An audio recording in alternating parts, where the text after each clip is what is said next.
भाई ये सामने जो है, ये सामने है बच्चे, ये लड़का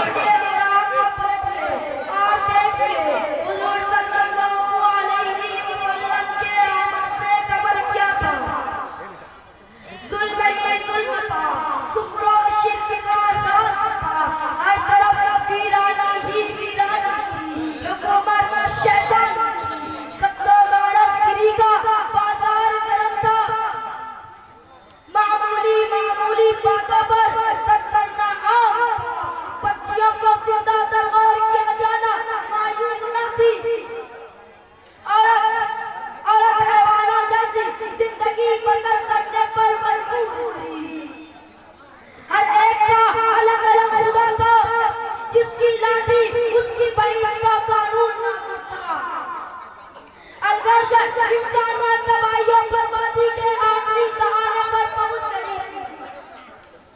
दफातन जब निस्ताना दिगर की किस्मत का सितारा